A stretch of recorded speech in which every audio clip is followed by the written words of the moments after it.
Hi, this is Siobhan Hunter. Hi, this is Chris Gaunt. Hi, this is Cliff Pike from Hibs TV. Hi, this is Tam McManus. And you're listening And you're listening to the Strong Opinion Hibs podcast. the Strong Opinion Hibs podcast. Listening to the Strong Opinion Hibs podcast. To Strong Opinion Hibs podcast. Go on the lads. What a moment this is. It's Liam Henderson to deliver. David Gray has scored. The captain. Hibs are standing on the brink of history after 114 years. Strong opinion. I love the strong opinion.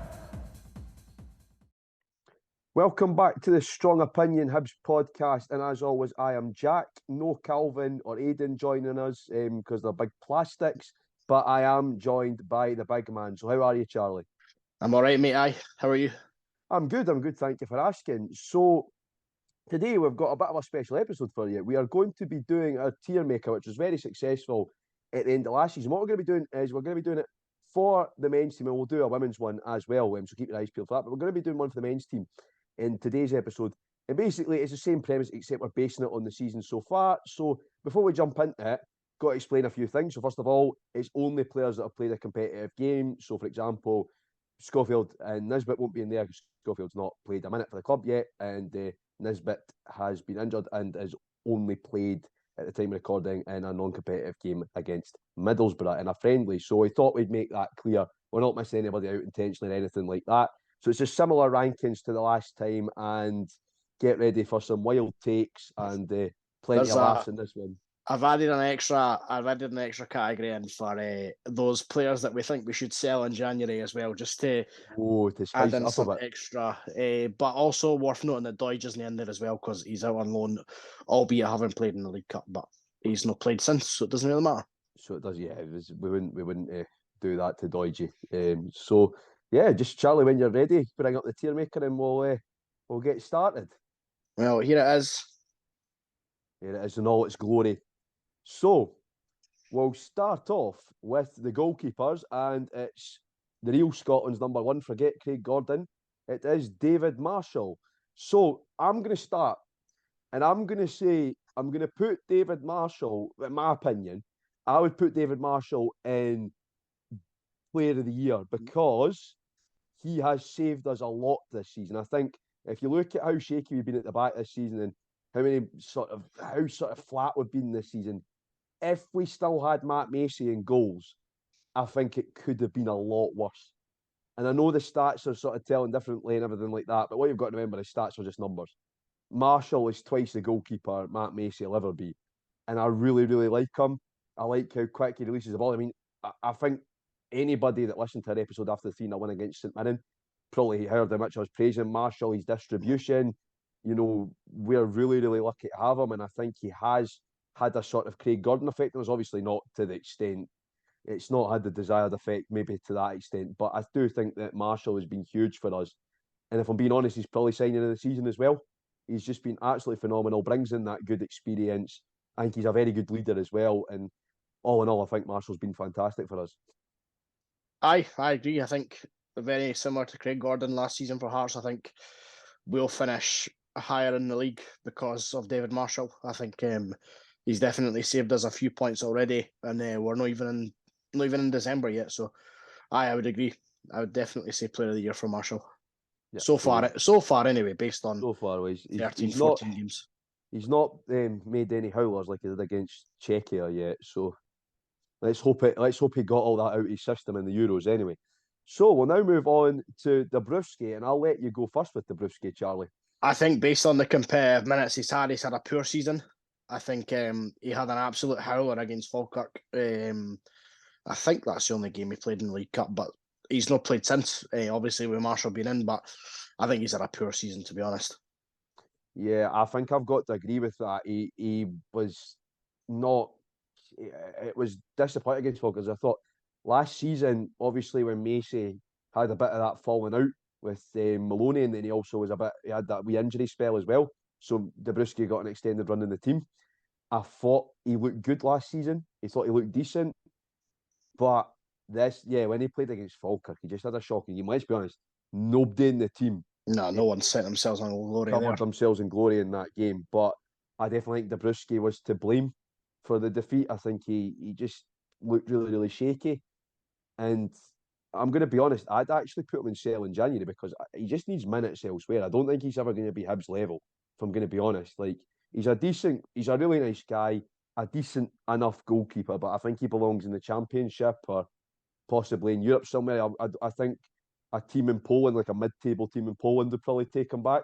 I mean, I wouldn't be surprised if he went back to Lech Poznan, if I'm being honest, or some like sort of mid to lower table team in Poland. So I'd actually put him in sale in January because I just don't think he's ever going to make it at Hibs, if I'm being honest. I think with Ryan Schofield being there as well, we've got a solid backup, and probably Dabrowski needs game time, like you say, mate. So we'll go sell/loan in January, I think, for that one. I think he probably could do a loan spell somewhere else. So we'll now move on to Mr. William Fish, or Will Fish as he's more commonly known. I used his Sunday name there. So Will Fish, it's a difficult one because I've only seen like flashes of him, if I'm being honest, and he's looked decent enough. You can't put him in poor because he's not had enough of a chance to be crap, if you see what I mean. I think he's played well since he's come on. Every game I've seen him. Yeah, like I said, I've seen flashes. He's looked assured. He's looked competent. So I'd put him in average, just middle of the road. He's looked decent enough, and he's showed I would agree. competency there. Yeah. So you got anything to add to that, Charlie? No, I think Will Fish is I think he's a decent player. I think he's probably obviously there was the whole getting recalled from his loan spell last season when he was down in the doldrums in England. But I think for our level, he's a solid enough player. I think obviously with we could get injuries in the season to Hanlon, Rocky, Porteous. Will Fish is a solid backup. So I would say he's had an average spell at Hibs so far, but obviously we are recording this during the World Cup break, so we've not really seen a lot of him, but I think the signs are promising, and it'll be interesting when we do another one of these at the end of the season if he moves up to the good but I think the signs are promising, but he's not really done much in his time to deserve good so far anyway. Yeah, I've got to agree with that. Just middle of the road. So now move on to Lewis Miller, and I'll let you kick us off with Lewis Miller there, Charlie. Oh, Lewis Miller's poor. I really do not rate Lewis Miller one bit at all. I think he's very defensively naive. I think he's very, very poor going forward. Albeit being injured for some of the season, but the signs of the sample size, small sample size, even him, I've not been impressed at all. So I would put him in poor. We can't sell him because we just signed him in the summer. So, but I think he's poor. Yeah, I think he's poor as well. I think he's not lived up to my expectations. I thought, look at what he did in Australia, which is a decent enough league. Good young player. Did well with Australia youth level. Sort of had the makings to be a really, really good signing. And, he's just not, for me, lived up to any expectations at all. I think even against Clyde, which it's not really a good showing on the player, that even when you're playing a 5-0 win against like two divisions below your opposition or an utter basket case, look at what Clyde is happening to Clyde right now. You even don't look that great. He looked sort of sluggish in that game as well. He was awful against Falkirk. And then, like you said, he had a howler against Falkirk, so I'd put him in poor. Yeah. And he's just, it's really, I'm actually really sad for him because I thought he'd be one of our better players, and he's just not lived up to the hype at all. I think obviously the jury's still out because we've not really seen much of him, but the early signs are not promising. Yeah, absolutely. So we'll now move on to Chabi, our Croatian superstar. And you know what? I'm going to put Chabi Good, not quite player of the year for me. Not quite player of the year for me. I think he is a good player, but there's still elements of his game I feel he could work on at points. But I think, considering that he had big shoes to fill in terms of being a Josh Doig replacement, I definitely think he has come into that. He's been really, really good for us, showed a lot of spirit. I think the big one for me was obviously coming into that game against Rangers just after his dad had passed away and being an absolute warrior on the pitch in that game. And let's be honest, he's your typical Eastern European defender. He'll put his body on the line. Yeah. And he's not afraid to crunch into those difficult tackles. And I think he's been brilliant for us, but I just don't think he's at quite that player of the year level. I think he's been good, does what he needs to do, and all in all, I've really enjoyed watching him as a player. I think if his crossing improved, he's definitely a contender for Player of the Year. But he's solid. He's a very good player. I think, like I say, his crossing probably needs work. But other than that, like the tackle he put in at St Johnstone first game on Ryan McGowan could not have happened to a nicer person. But no, I think he's good. I like Chabby. I think he looks good going forward. He's solid defensively. So I agree. Put him in good. Definitely stick him in there. So we've got one in every category so far. That's promising. I will now move on to your favourite player, Charlie, Mr. Paul Hanlon. So I'll let you kick off proceedings with Paul here, and this does come with a disclaimer that it is Charlie, so you might be getting a bit of a one-sided view on things here. Listen, I'm putting him in sell, and I'm joking. Here, listen. Paul Hanlon's been good this season. I think he's and that'll surprise a lot of people that know my views on Hanlon. I think when he, obviously he was out of the team at the start of the season, was injured, came back in, and right at the time where we went on that 4-game winning streak, since then has not been good. I think him and Porteous are probably the source of our issues defensively. But to be honest, mate, I think he's having a better season than I anticipated. But I would put him in good personally. I don't know what your views are, but I think he's had a good season so far. I put him in good, and I think, like people know, I am a bit of a Paul Hanlon apologist at times. I do stick up for Paul, and I do like him as a player. I think he's very, very competent, and he's one of these guys that just gets what it means to play for Hibs. And I think early season form wasn't great. Obviously, there was his sort of mistake against Livingston, which was one of your Charlie's typical, oh God, Paul, what have you done moments. But I think after that, there's been games where he's, actually been really solid. Yeah. Especially, I think Aberdeen 3-1 at Easter Road, I picked that one out. He was very solid in that game. He was very good in the St Mirren 3-0 as well. Yeah, exactly. So he's been competent, he's been good, he's been composed. I think it's just your same old Paul Hanlon. You'll get a workman-like performance out of him. At the end of the day, he's a reliable centre half, and that's it. You're no nonsense reliable centre half, so I'd definitely stick him in good as well. Yeah, definitely agree. There's not been any major disagreements yet, which is good. No, that's promising signs. We're keeping it going. So we'll now move on to Ryan Porteous, who of course we now know is not renewing his contract, so will be leaving us, which sort of makes the sell in January category become defunct here because he's going regardless of what we think. So yeah, and we can't get any money for him because he's out of contract. And the Bosman rule's a wonderful thing in that respect. Not, but anyway. So I'm going to be honest, and this might be quite controversial with people, but I'm going to stick Porteous by his standards and average. I think there's been a lot of times this season where you can tell his heart's not really in it anymore. And he got the Scotland cap, which I think is quite odd. That the timing of it was odd because he was playing a lot better earlier in the season. Yeah, absolutely. He'd hit a bad patch when he got the Scotland cap, which I think was really strange. And then you get on the flip side of the women's team, Leah Eddy, who consistently performs and can't make it into a Scotland squad for love nor money. She always ends up on the bench. So I'm going to be honest here. I'm going to stick Porteous in average because it's just been average by his standards. Like I said, there's been many a time where he's been at fault. I mean, you look at the Ross County game, for example, their second goal, and caught in absolute no man's land. It's just don't like him. Like I said, I think it's because he's known from the start of the season he's probably going to be leaving. Yeah. He's lost a bit of his motivation, and I just think he's just been bang average for me this season. I've not seen enough out of him. For a lad that's supposedly a Hibs fan as well, he's just not been at the races in a lot of games, and it's just not been the Porto that we've known in previous seasons. And like I said, he's just no fighting for the cause anymore, I don't think. I think I would probably sell him in January, but that's just because I don't want players at the club that aren't going to be here longer term. I think if he's rejected the contract, I'd be looking to shift him on as quick as I can. But ultimately, I think he has had an average season. He's played some good games. The Ross County away sticks in my mind right after the Scotland game. The Aberdeen one at home as well. I think they were two of his better performances. But other than that, I think he's been at fault, especially the St Johnstone 2-1 defeat. I think he was in no man's land for both goals. I think him and Hanlon were both a bit shocking that night. The 6-1 away to Celtic, him and Hanlon again. So I would say he's definitely been the worst of the two out of those two this season. So I would put him in average as well. Yeah, I'll definitely stick Porteous in there. And we'll now move on to Chris Cadden, of course, last season's Player of the Year. And Charlie, I'll let you give your opinion on Cadden. Well, he's certainly nowhere near that this year. I think Cadden's been average at best this year. I think defensively he's got worse. I think his crossing's got worse. I didn't think it could get much worse, but it has. I don't think he's. Well, I'd be interested to see the stats on how many crosses we've converted into either a shot on target or a goal, because it must be in the low numbers. I think the only one I can remember, and I might be wrong, I think he set up Kukarevich for the goal against St Johnstone.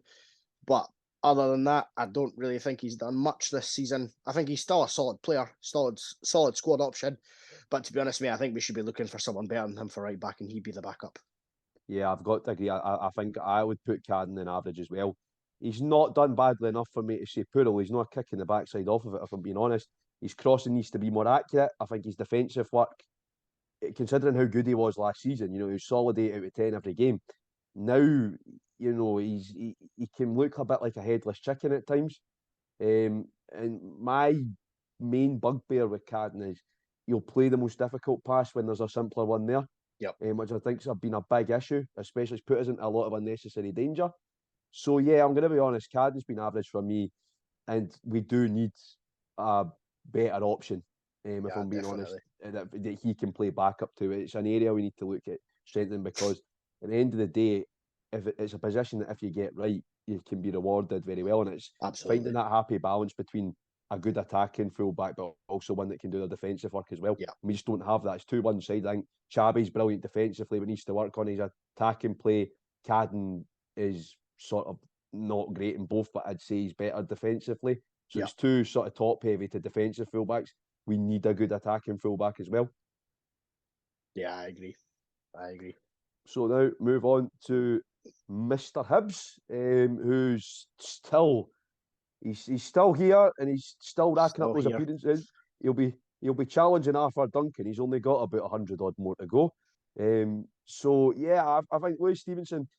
I just, you know what? I mean, and it's not a bad average from me. I'd stick him in average. Just when he's come on and he's been playing in games, he's done what he's needed to do, put in solid shifts, and that's just what you expect out of Louis Stevenson. That's your typical Louis Stevenson. Comes in, does a job, doesn't complain about it, and that's it for me. I just don't think he's played enough this season to be put into the good. I think he's average, but like I said, it's not a bad average. It's your Louis Stevenson average, and who can't love him? I mean, he just gets what it means, and he's not even a Hibs fan. I think genuinely, Louis Stevenson just is what a footballer should be about. And yeah, I've been happy with him this season. He's been his usual solid, assured self, and that's why I'd stick him in average. So he's played a handful of games. I think his worst one was probably the Ross County one at home. I think he started, in centre mid. I think it was, but he was one of the worst players on the park. But other than that, every time he's played, he's looked assured as always. I agree, mate. There's no, I'm not disagreeing with you on anything so far, so that's a good sign. Just wait until we get to Bojack. I'm kidding. So next we'll move on to Rocky Bushiri. So Charlie, I'll let you talk about the big man. Listen, I think Rocky's had a class season. He's no player of the year contender by any stretch, but I think Rocky's been brilliant this season. By far the best centre back we've had at the club this season. I think my only problem with Rocky, and it's not with Rocky himself, is that since he's been back, Lee Johnson's tried to shoehorn him in, and I think it was working the 2 at the back, and I think that we changed it to 3 at the back, and it's not really working. So I would say we need to stop that. But other than that, I think Rocky's been great.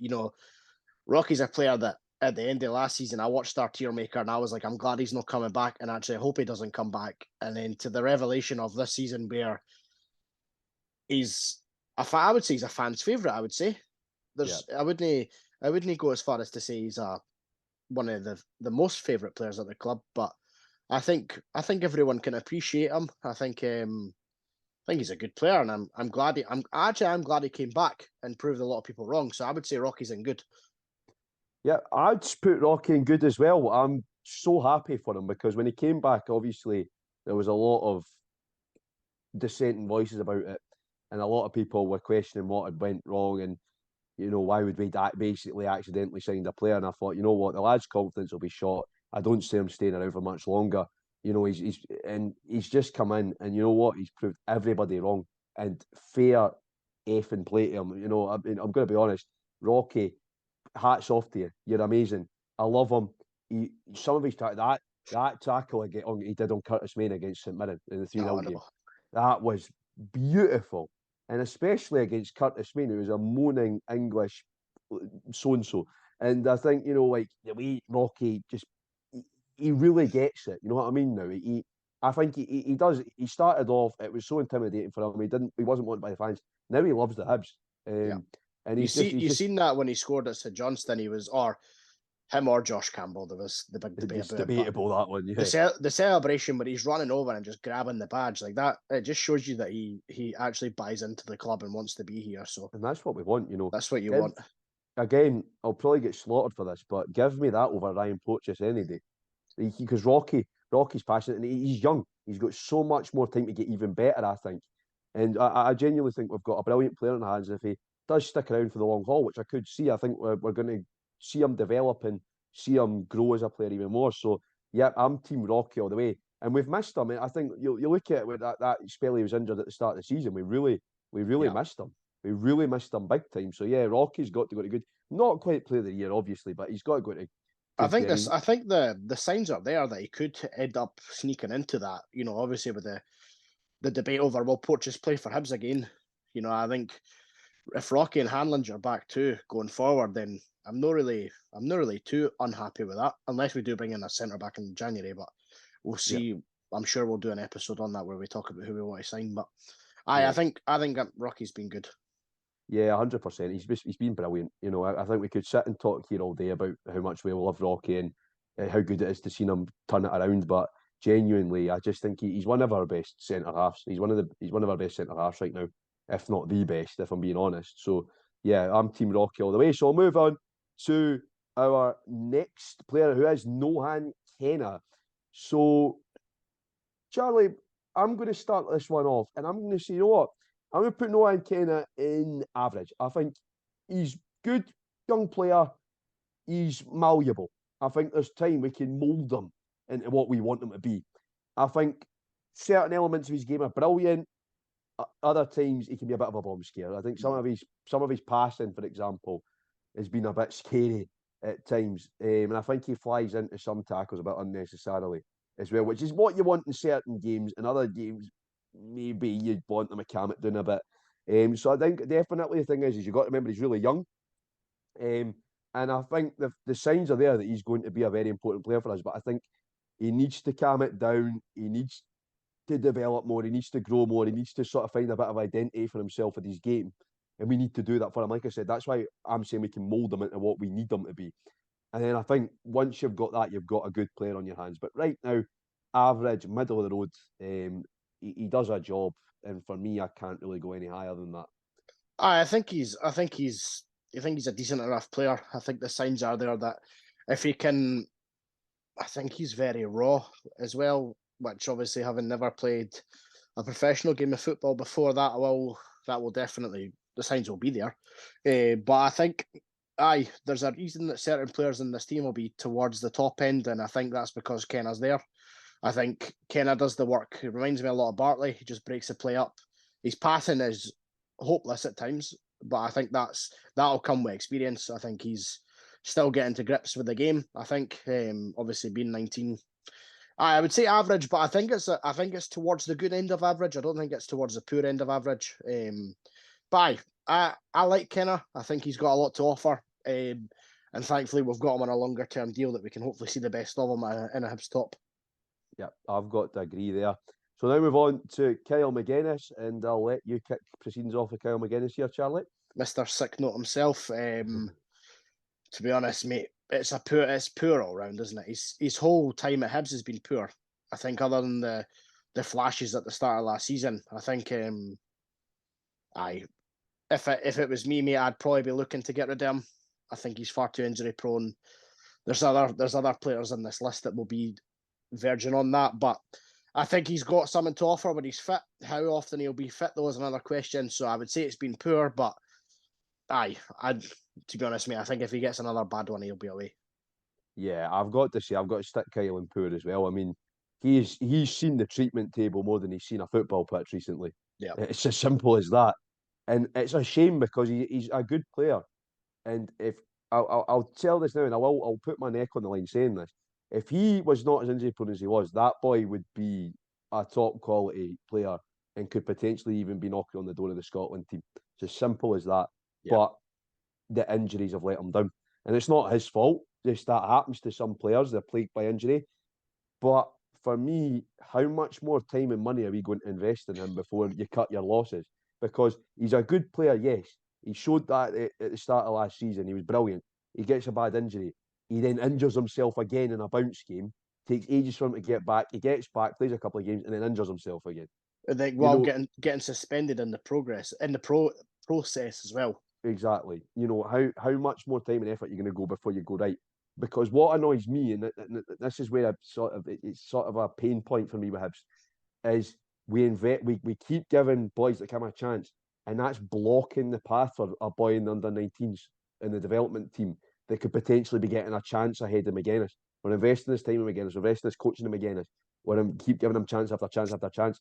Why are we not giving a young lad that can develop a chance? Yep. And it's probably not going to end up on a treatment table every 5 minutes as well. That's a big pain point for me, that we give injury-prone players time and resources when we could be investing that in creating a bit of a pathway into the first team. 100%. Yeah, so that's definitely a big pain point for me with Hibs right now. That in that respect, and yeah, like I said, I'm not going to stick him in sell in January because I'm going to give him one more chance. But I think there's got to be a point where we go, right, no, enough's enough. I could seriously see him being released in the not too distant future. Listen, he's a good player. He is when he's fit and he's on form. He is, I would say, one of the best attacking mids in the league. Yep. But he was out for nearly a year, and you just can't have players at a club with high expectations that is going to be on the treatment table all the time. So I think he's got one more chance in him. I think if he gets a bad injury again, that'll be him. But then where does he go? He'd probably be better retiring, I would say. Yeah, it's just one of those ones. I genuinely see it going down that route, which is sad. But so now we move on to Jake Doyle Hayes. Another sick note. And I'm gonna stick him in poor. I genuinely can't name one thing he's done this season. He's just sort of been there, if I'm being honest. You'd be lucky if he's played more than one game. I think I might be wrong, but the only game I can remember seeing him is against St Johnstone, first game. Yeah, like I said, that's about the only. I genuinely, it's yeah. I don't know. I'm sorry, but there's just nothing. Actually, sorry, he played in the League Cup. Then that same 3 formation that got Maloney sacked. So it says all really. I just think Jake Doyle Hayes is poor, and again, it's another player that how much longer have they got at Hibs? Probably not much, because we seem to be investing a lot more in midfielders now. Yeah, and I just think there's comes a point where you've got to cut your losses. I think Jake, and his whole time at Hibs, barring those 2 goals against Ross County, has done nothing. He's just not been good enough at all. And like Calvin would say if he was with us, he'd say if you sign St Mirren players, you get St Mirren results. And he's not wrong. That's it. I genuinely just don't know what Jake Doyle is. And also there's the stories you hear about him after losing that derby at Tynecastle. He said, "Oh well, these things happen." Yeah, you don't want that. If that's true, you don't want that attitude. From a player either. So yeah, for me, Doyle Hayes is poor, and to be honest, I'd be looking to get rid as soon as possible as well. I agree. So we'll now move on to Jair Tavares. And Charlie, this is a player that you were quite excited about when he first came in. I was excited, mate. He's poor. I think he's had a poor season. I was really excited when we signed him. I thought great from the videos anyway. He looked like he was a fast, attack-minded winger, but he is not fast or attack-minded by the looks of things. But thankfully, he's a project signing, and we've got time. He's valuable, as you said about Kenna. We can mould him, but the signs early on are not promising. But listen, I'll give him time. I'm no one to write a player off after 3 weeks. So, well, I did that with Muller, but that was justified. But listen, Jair's had a poor season so far. Albeit this is during the World Cup, so this isn't hopefully how the some of these players will finish. But the early signs have not been great. Yeah, you know what? I'm going to stick Jaron Poor as well because I think for me he's too fancy. He looked good on the video. Was brilliant. You know, a highlights reel. Let's be honest, highlights reels could make anybody look good. I could go down the park and do 12 step overs and put it on YouTube and edit it to make it look flattering. Yeah. And the fact of the matter is, I wouldn't get a game for the over 65s walking football team. So I think the thing is, with me with Jer is he just like, any time I've seen him come on, he tries to do these fancy flicks and steps around. In Scotland, when you try and do that, you're just going to get some big horrible centre back that's going to sit you on your backside. It's as simple as that. The one game he started, I think, was he started away St Johnstone the first game, and he was just dealt with all game by their right back. Like he wasn't exactly he was in the game, out the game, in the game, out the game. So I think he needs a spell in the dev team and then work his way into the first team squad. And that's what the development team was sort of there for. I know it's sort of shifted focus a little bit now to more sort of youth development, but I think for me with Tavares, I think a sort of, now that we've got the new reserve league and everything, I think a little spell down there would do him the world of good. Yeah. And I think he'll improve his game more. Like you said, he is a project signing.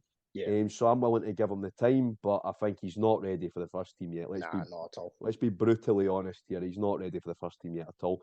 So we'll now move on to Mr. Joseph Newell. And you know what?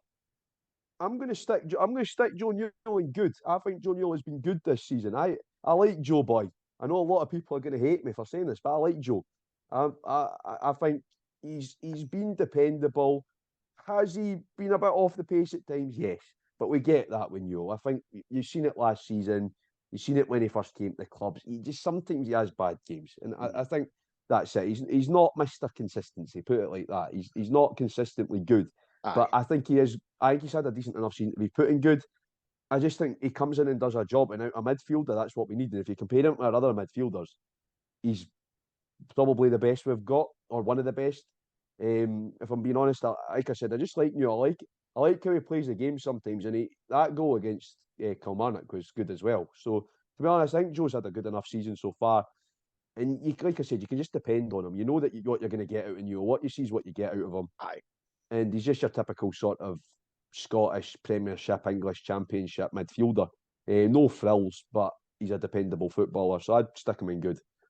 Listen, up until the past 3 games, I would have put him in Player of the Year, but the past 3 games he's been awful. Not many players have been good, mind you. I think the past couple of weeks, a lot of these players have been the source of why we've been beat. And Joe Newell's one of them. He's had to a lot of the weeks. So up until then, mate, if we'd done this a month ago, I'd have put him in Player of the Year. But he's good. Listen, Joe Newell's a good player. I really like Joe Newell. But I think sometimes he's better because Kenner's there. I think if Joe Newell had to play the Kenner role, he'd be in the poor category because he's a very, I don't even know how you would describe him as a player. He's a very side bag. Maybe not that far. Well, I mean, you're not too far off the pace though. I think he sometimes is a bit of a shite bag. But listen, good. He's a good player, and I'm glad he's here because I would wouldn't like it. Wouldn't like playing against him. Put it that way. Yeah, well, let's put it like this. I still maintain he's a Tamworth Purnell. It's as simple as that. I will still call him that. So we'll now move on to Ewan Henderson. And Shaz, what do you think of Ewan? I think we should put him in poor, mate. He's been rubbish this season, hasn't he? I think he had that. Scored twice against Bonnyrigg. Scored against, who was it? St Mirren the other week there. Other than that, Morton as well in the League Cup group stage. He's just, and listen, it's the annoying thing is I predicted him to be Player of the Season when we done our preview, and I've definitely got that one wrong. But I just didn't rate Henderson at all. I think he's far too lightweight. I said it a few months ago, and I'll say it again. He needs to eat 1,000 more calories a day. He needs to be on at least 100 grams of protein a day to bulk up, hit the gym, hit the weights. But he's just I didn't rate Henderson at all. I wish we had his brother. Yeah, I wish we had Liam as well. It makes me pine for Liam if I'm being honest. But Yeah, I mean, to me, he's no a kick in the dock of being an average, but I think the thing is, he's got to go to his poor. All he's done, and I know this is going to sound like stupid because I did sort of get on at people for saying this about Stevie Malin. All he's done is score goals. It's literally it. You know, the chances he's missed as well are well, bad. exactly. I mean, there's been some howlers in there, but I just think the best thing he's done this season was that goal against St Mirren because that was a beauty. I mean, I've got to give him that, but it was. But let's be honest, if we gave every player that scored stunning goals a chance, there'd be some absolute honkers still at the club. Alex Gogic would still be at the club, for example. Exactly. So you can't work off of that. Yeah, for me, and of course, like I said, people get on me. You defended Stevie Malin, and then you're going, let's be honest, Stevie Malin's a better footballer than you and Henderson. And again, that's a controversial opinion, but it's true. I'd rather some might say a strong opinion, if you will. See, there you go. People ask for strong opinions on the podcast, you're getting them. I'd actually rather have Stevie Malin than you and Henderson. There's a soundbite for you. But yeah, Henderson's got to be poor for me. And yeah, but like I said, if he bulks up and he works on his game a bit, I definitely think. Because like I said, I've said it before. I think I said it after our St Mirren review of June, that if he works on his game, we've got a good footballer there. He just needs to work on certain elements. His strength, I think, if he gets his shooting boots on more, if he takes more of his chances and scores more consistently, brilliant. But he's not there yet, and he's far from the finished article. But there you go. It's just what it is. What it is. Now we move on to Demi Mitchell. There's only one place he's going. Yeah, it's selling January, isn't it? Bye-bye, I mean, it's inevitable, isn't it? One of, if not the worst footballers at Easter Road this season. Probably the worst. Yeah, he's just not. I don't. The thing is, when we first signed him, I thought it's an odd one. He was when he first came in. Of course, he scored that goal against Livingston and scored against Arbroath. He scored against Arbroath. Then got injured, and hasn't played since. Probably. I think that's it. I think that's the story, and I think the problem is that injury problem held him back a bit. Yeah, and obviously he came to us at a very tumultuous time for us as well. True. So I'm being honest. He's just got to go in the sale in January. He's just not. He's not good. If he wasn't good enough for that not great Hearts team, then he was never going to be good enough for us. I think he will leave in January. I don't think. Well, Lee Johnson saying he wants a core squad of about 16 players. Mitchell's nowhere near that. The Mitchell, exactly. But and there's nothing. What's he going to find? He's going to go back down south, and I could see him at somewhere like the likes of Crewe or somewhere like that. He'll dwindle. He'll dwindle in League One or Two. He'll not be a Championship player. Certainly will never ever play in the Premier League. No. But he helped us get through that round in Arbroath, and it got us to another semi-final disappointment. So I can only thank him for that. But the goal in the 3-2 defeat to Livingston, there's a reoccurring theme here. But no, listen. If it had worked out for Mitchell, had he got injured, I think he would have kicked on. I really do. Like, he started really well.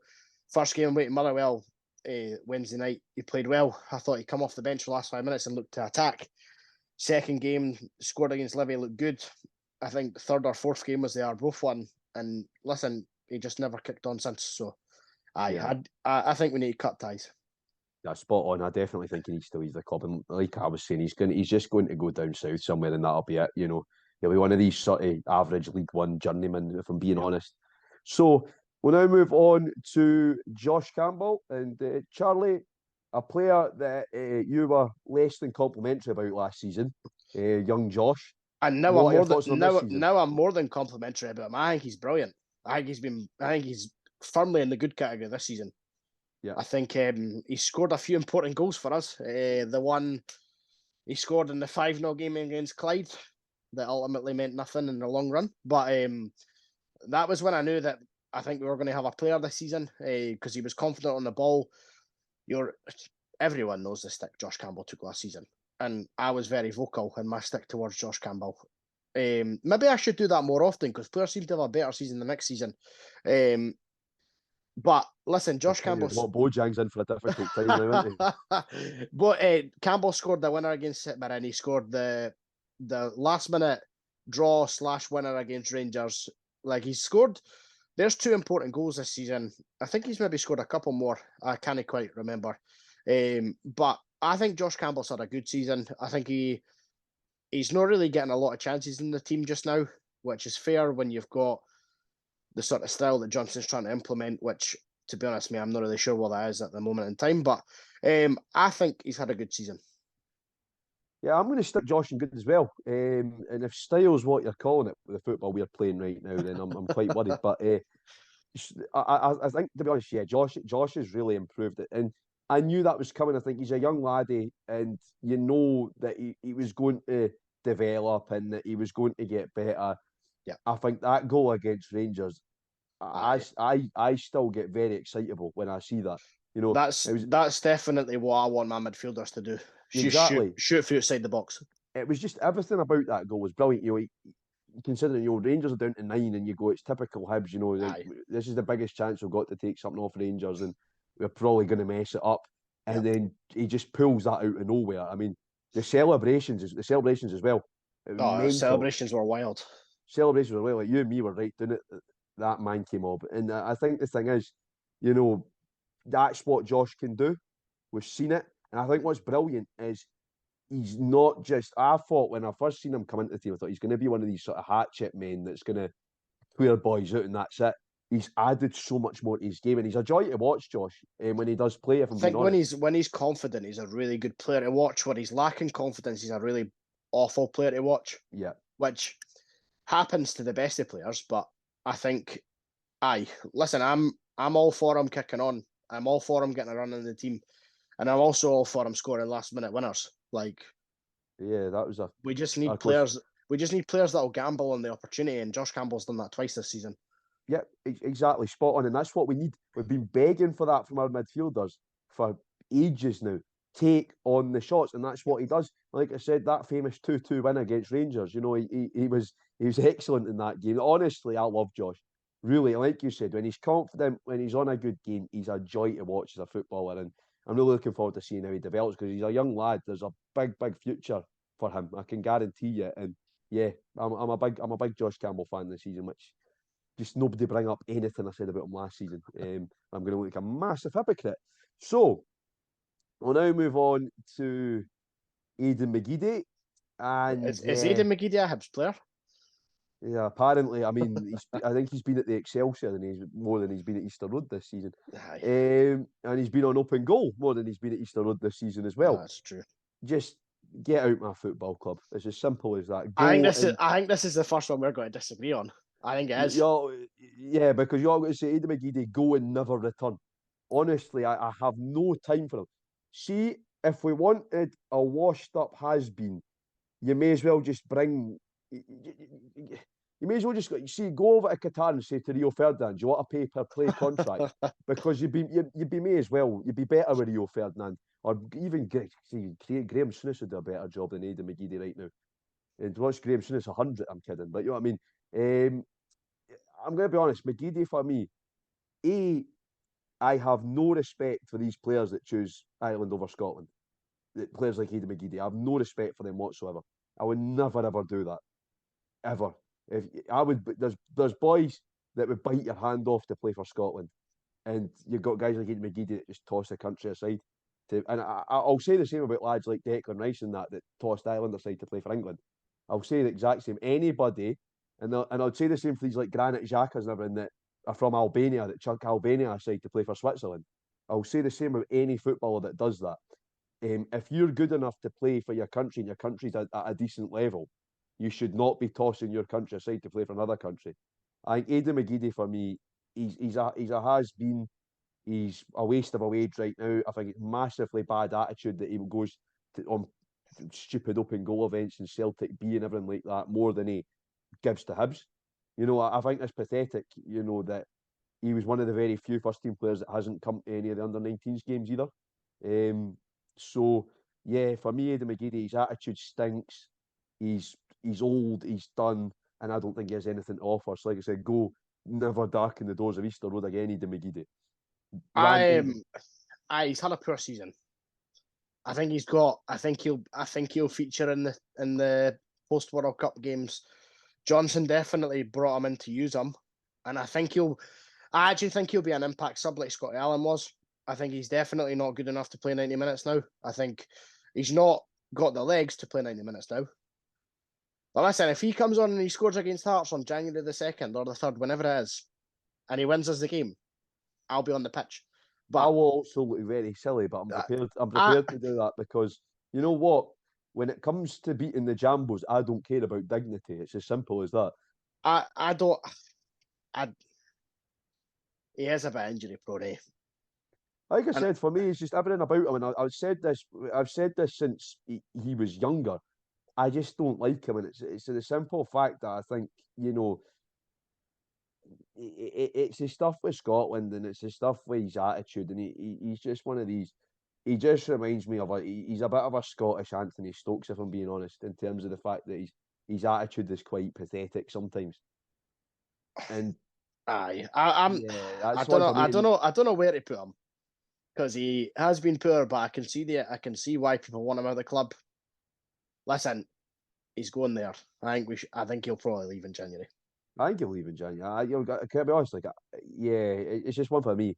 And like I said, but it's just for me. I can't have any respect because see if I was a footballer and I had the opportunity to play for Scotland, you would take it. You would take it. 100% take it, and especially since he played for Ireland when a period that Ireland were not very good either. So. I think he'll probably will leave, which is a shame because I had a lot of.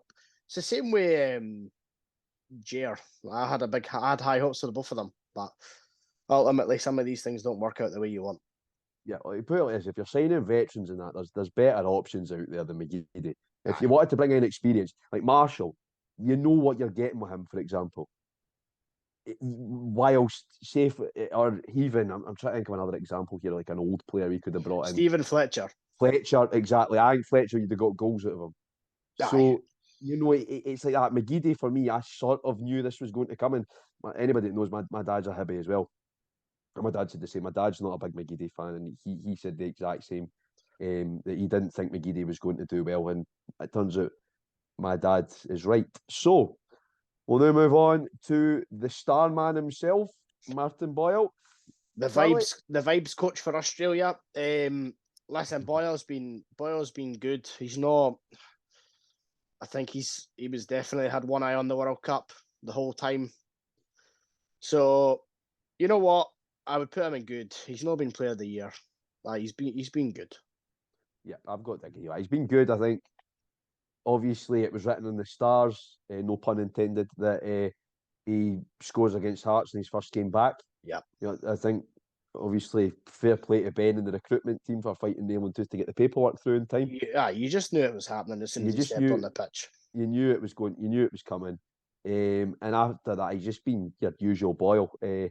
And we're still too reliant on him, I think. Yeah, I think I definitely agree with that. And I think I know I said that, he's maybe, like you said, he's been a bit too focused on the World Cup, and I'm absolutely gutted for him. Like, honestly, listen, mate, I'm gutted we're not getting to see him again this season. Yeah, because exactly. The panic stations are starting to set in a little bit. Big miss. Like we've no real got a winger, except we do have a winger that I'm going to talk about in a couple of players' time that I really like. But we've not got someone who, when they get on the ball, I'm like, this could end up in a chance. Yeah. Like, you've got Yuan, who I don't know. We shall talk about later. I don't know if I've got anything complimentary to say about him, or Melkerson, or that, but there's no one in the team that really, when they get on the ball, you're thinking, here comes a chance. So, big miss. But listen, I hope he comes back the player he was, because how many players have done their ACL and come back a very, very different player. So I'm hoping the top surgeon that looked at him and fixed him up, I think I'm hoping and I'm praying that he comes back the same player, because it'd be a massive, massive miss and a disappointment if he never. Yeah, 100%. Boyler's amazing, and we I really hope he recovers quickly and he can come back and that we get the player that he was, because he's fantastic. And we talk about players that get what it means. He gets what it means as well. He loves us. He's a very passionate player, and that's what we want. And yeah, I just think it was absolutely rotten for him on a personal level, and obviously rotten for us as the fans that we're not going to get to see him again this season and that he missed the World Cup, because I was really looking forward to Aye, we're seeing missing him out. go for We're a missing share. out on some money there, eh? Yeah, exactly. So yeah, for me, Boyle goes in good because he's just been usual old Boyle. Aye. So we'll now move on to Mikola Kukarevich, Big Mick. Big Mick, and you know what? This is going to be an interesting one for me because I've said Player of the Year / ability to be Player of the Year. Has the ability to be Player of the Year here. I'm going to stick Mikola in Player of the Year because you know what? I have loved everything he's done. I have loved it every minute, and it's just a shame he'd be so. If it wasn't for the incompetency of the SFA, he'd be on more goals. Although guaranteed that the one against St Mirren was actually offside. I mean, the VAR is a wonderful tool, but I think Dundee United, if there'd been VAR for that game, I think that goal probably would have stood. Yeah. But yeah, for me, he's very direct. His hold-up play is brilliant. I mean, the way he absolutely bullied Gogic for his goal against St Mirren, it was amazing. And he's just a very, very good player. That lad, he's not. I think he's knocking on the door of a senior Ukrainian call-up. I think so. But I was talking to Andrew from Zorya Londonsk about him, very big Ukrainian football podcast, and he sort of agreed that he's doing really well for the Ukrainian youth team right now as well. Who they've got a tournament coming up in Georgia, so hopefully Mick does well at that. Hopefully he's fit enough though. He picked up an injury before the break. Yeah, so hopefully he does make that. 'Cause I think that'd be good for his development. But for me, he is excellent. Yeah, he's what we've been missing, I think, as well, because he's physical, he's direct, and he has an eye for goal, and he's brave. That's another thing we've missed. He's brave. He's just a brilliant all-round player. Very good. And there's another reason. I mean, if Zelensky wasn't cool enough, there's another reason to like Ukraine. All I'm going to say there. I mean, Big Mick is a great ambassador for Ukraine. I absolutely love him, and of course, he's an inspiration to the Dnipro kids as well, which I think is good. It's good that young Ukrainian kids that have moved to Scotland from the war can come and see a Ukrainian doing well for an Edinburgh team. I think it's a big inspiration to them. So all round, I think he's got to go in the Player of the Year for me because he's been huge for us, and I really hope that there's a permanent arrangement on the table for him, because if I was Ron Gordon and Ben Kinsell, I'd be offering him the moon to get him to stay, because he's a fantastic player and definitely a player that if we can tie him down long term and get him on something permanent, he's going to be a player that's going to be very, very important for us. Totally agree, mate. I think he scores goals. That's really it. He scores goals that Deutsch can't, and they're very similar build of player. He's a target man, but he actually scores. Like, that's the difference. My dad is never really complimentary of many of his players, but he loves Big Mick. And I just think he definitely brings something to the table that we've lacked, perhaps. And his eye for goal is class. You've seen that. I watched him against Leicester in the friendly, obviously not knowing he was going to sign for Hibs. And I was like, oh, there's a player that can bully a defender. You see that with Gogic, bullied him off the ball. And I think him and Nisbet together will be a fantastic strike partnership.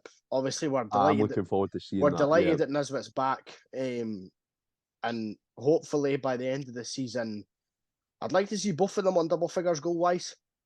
Big Mick can't be far off it now. I think he's got 5 or 6, maybe just under that. But he's certainly a good player and a good addition, especially when you bring him in on deadline day. You're like, oh no, panic buy, not going to be great. But he's proved me wrong. He's been good.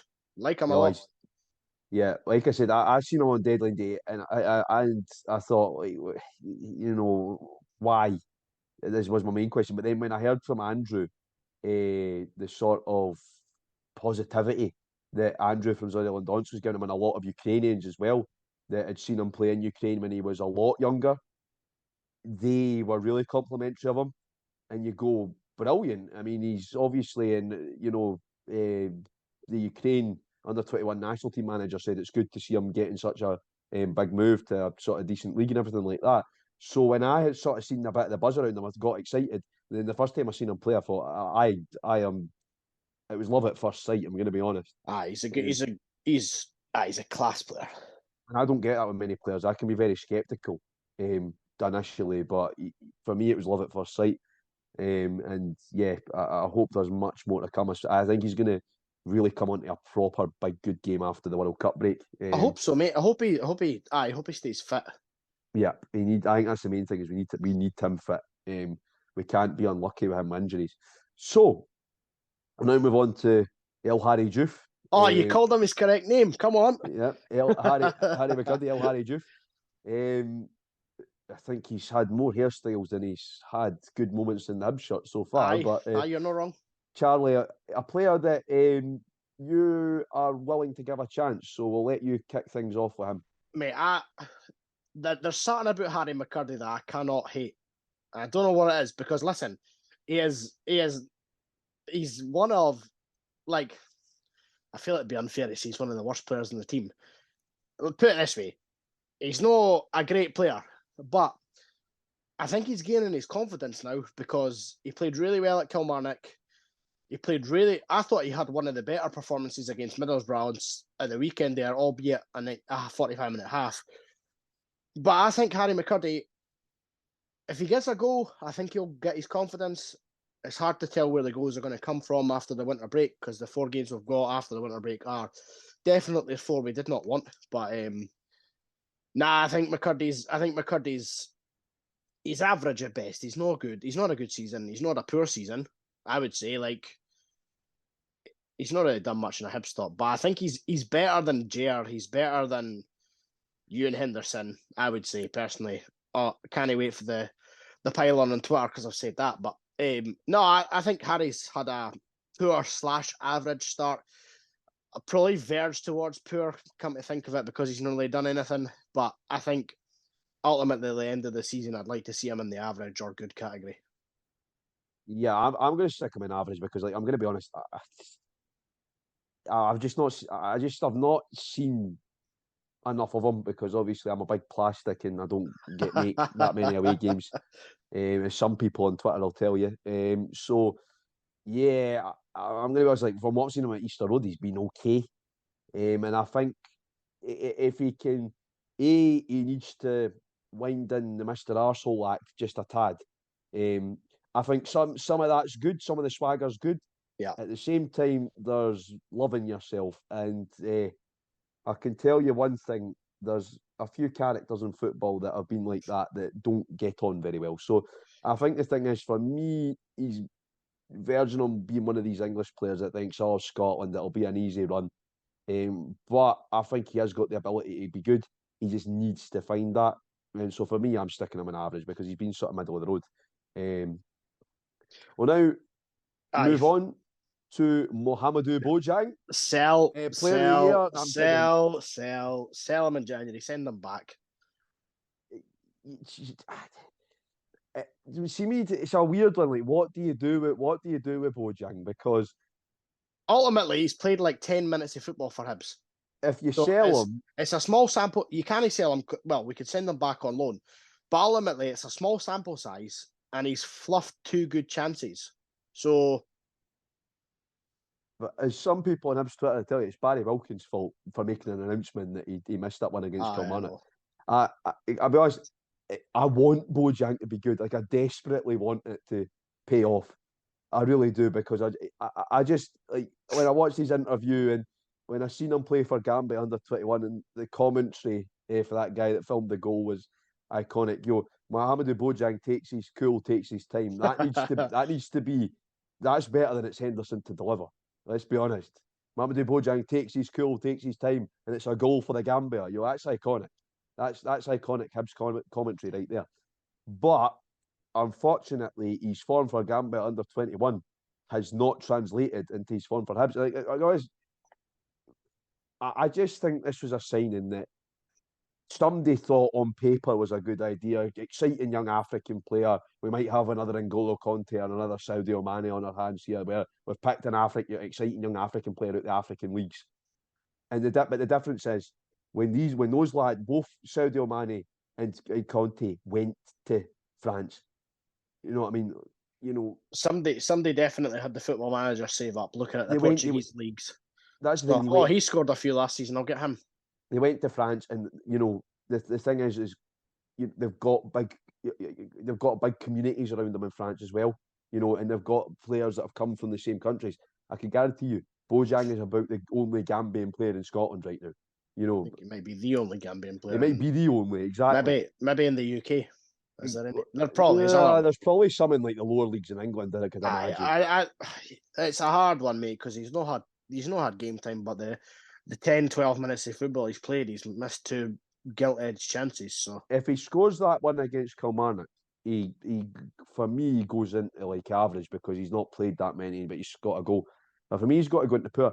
I think Bojang's another one, and like I said, because I want to be positive about him because I think he's a young lad. He's very far away from home. It's going to be a big culture shock as well. You know, like I said, if he went into a league like France or Germany, or where he's got a community around him, because it's common for young players from Africa to come into these leagues, it would have been better for him. Yeah. But it's not happening. Like I said, he's not got that support network, I don't think. It's difficult for his family to come and see him as well. So I think, it's difficult with Bojang. I'm going to be honest, he could do with an extended run in the development squad. I think that would maybe do his confidence a world of good. On the other hand, maybe a wee loan somewhere. I mean, you know, it's a strange one with Bojang, I'm going to be honest, but it's sort of indicative of the fact that our recruitment policy has been very scattergun and at times just bizarre. It's not if a I'm player. being honest. It's not a player that I would ever expect Hibs to sign. Really, I don't think it's a player many. Like I said, you look at I'll take Mane as an example. He went into Metx's reserve team in the French third division. You know, nobody knew who Sadio Mane was. Yeah. Up until like a couple of years ago, you know, that's the thing, and I think that's what the thinking behind it was. You're going to get another Mane, or you're going to get another Didier Drogba. Oh, look, there's an exciting young African player. Let's sign him up, and it's not worked like that. And I am a big believer in African football, and I'm a big believer that there's a lot of talent in Africa. Just Bojang is not it. It's as simple as that. Not a fan. Not a fan. So we'll now move on to Elias Hoff-Melkersen. Another player I'm not a fan of. Yes. Put it like this, there is a Norwegian Hibs that is better than him, and she saved a penalty in the Capital Cup. We're going to leave it. I think everybody knows who won about it at this point. But yeah, I'm going to be honest. Melkersen, for me, he's poor. It's got to be poor, isn't it? Can't be anywhere else. He's looked decent enough now that he's come back out. His link-up play with Big Mick was good in the St Mirren game when he came on. But apart from that, he's been like this weird thing with the concussions. I don't understand why or how that could have happened, but it did, and it's the most Hibs thing ever that we managed to concuss a player 3 times in a row. You know, he recovers from one concussion, comes back, gets concussed again, and then gets another concussion. I don't think that could happen at any other football club apart from Hibs. Yeah. So I'm going to be honest, like Melkersen, the thing is for me, is when he first came in, you think, oh, brilliant. And I think we all got caught up because at that point, everybody was slavering over Norwegian football because of Haaland. And a certain Twitter user. Yes. That shall not be named. Who shall remain anonymous, yes. And I think we all got on the Melkersen hype train, and then we realised, at the end of the day, he's a young boy that has got a lot to learn in terms of being a footballer. And I mean, let's be honest, when he came on against when he was playing at Tynecastle in the 3-1 derby loss, he got bullied about the park. I think when he scored those 2 goals against Motherwell last season, like folk were like, "Oh yes, we've got a class third striker," but he's not done anything since. He scored against Clyde in the summer, but he's been here like nearly a year and he's not scored a league goal yet. Yeah, that is like, if that's Kevin Nisbet, you're hounding him at the club. Like, exactly. I just didn't rate Melkersen at all, to be honest.